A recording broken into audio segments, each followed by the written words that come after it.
Assalamualaikum warahmatullahi wabarakatuh. Salam sejahtera untuk kita semua.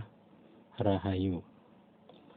Saudara pendengar yang budiman, jika kita bicara tentang sastra Jawa pada periode Surakarta, kita tidak bisa mengabaikan peran tiga pujangga Trah Pajang, atau saya sebut saja trio Pajang.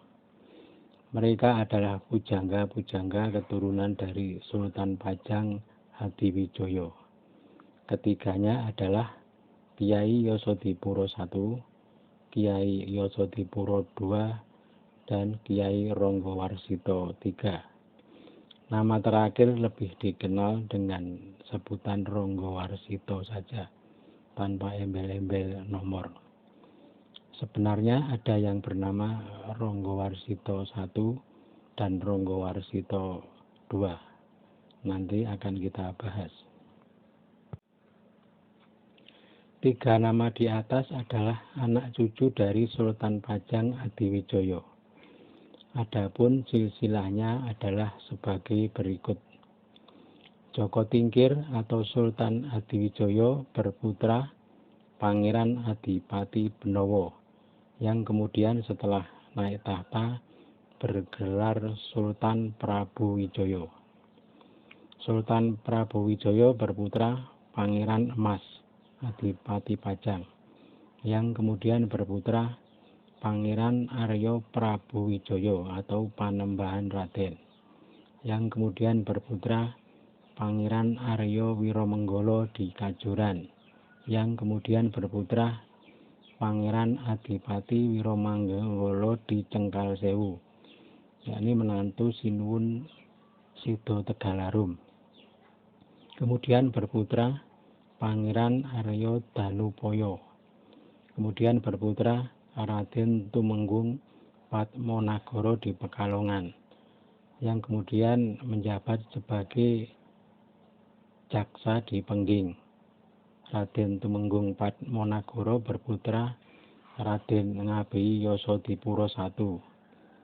Kemudian berputra Raden Tumenggung Sastronagara atau Yosodipuro II atau Ronggowarsito I, atau juga dikenal dengan nama Pajang Wasisto.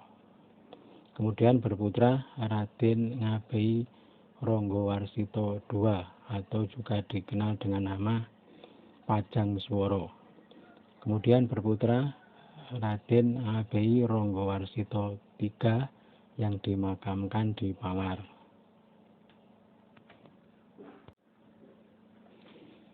Para pendengar yang budiman, kita lanjut pada karya-karya trio Pajang. Yang pertama, Kiai Yosodipuro I. Karya terbesarnya adalah Babad Giyanti, sebuah naskah yang merangkum peristiwa pecahnya negeri Surakarta menjadi Kasultanan dan Kasunanan. Awal cerita dimulai ketika Kartosuro pindah ke Surakarta dan diakhiri ketika mantan Patih Adipati Notokusumo atau dikenal dengan nama Pangeran Juru berkunjung ke Surakarta. Kedua, Babad Prayut menceritakan kisah pemberontakan Raden Guntur Wiratmejo, anak dari Pangeran Wiromenggolo yang dihukum mati atas perintah Sunan Pakubuwono II ketika awal peristiwa Perang Pacino. Yang ketiga adalah Babad Pakepung, menceritakan seputar pengepungan Keraton Surakarta oleh pasukan Kumpeni, pasukan Jogja, dan pasukan Mangkunegaran. Pada waktu itu hampir saja Raja Pakubuwono IV diturunkan dari tahta. Namun kemudian tercapai kesepakatan, sehingga hanya 5 orang guru dalem yang dibuang ke Sri Lanka. Karya Kiai Yosodipuro I yang paling monumental adalah Serat Menak, terdiri atas 24 judul. Serat Menak merupakan adaptasi dari kisah Amir Amyah, sebuah karya dalam bahasa Melayu yang menceritakan kepahlawanan Hamzah bin Abdul Muthalib. Serat menak ini dahulu cukup populer dan menjadi dasar dari pertunjukan seni wayang menak dan ketoprak. Kita lanjut pada karya Kyai Yasadipura II atau Kanjeng Raden Tumenggung Sastronagara. Meski karya-karya beliau yang mandiri hanya ada 2, yakni Serat Sasono Sunu dan Serat Wicoro Keras, tapi beliau cukup produktif. Beliau menjadi salah satu penulis serat centini bersama 2 pujangga lain dan Pangeran Adipati Anom. Beliau juga terlibat dalam banyak karya kolaborasi dengan sang ayah Raden Ngabei Yasadipura I, seperti dalam Babat Kartosuro dan Serat Paniti Sastro. Sehingga meski tidak banyak melahirkan karya secara mandiri, beliau cukup berpengaruh dalam khazanah sastra Jawa era Surakarta.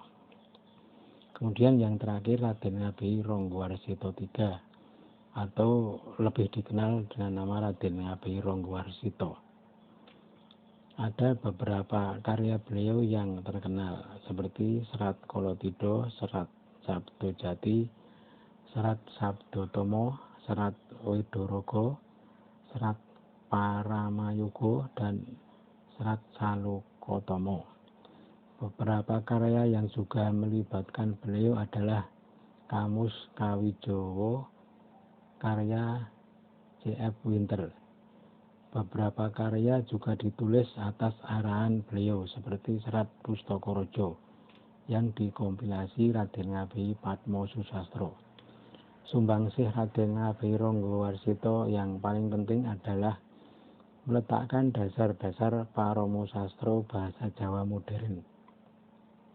Kemampuan sastra Jawa beliau tidak diragukan lagi, dan beliau bahkan sempat ditawari menjadi guru besar di Universitas Leiden negeri Belanda.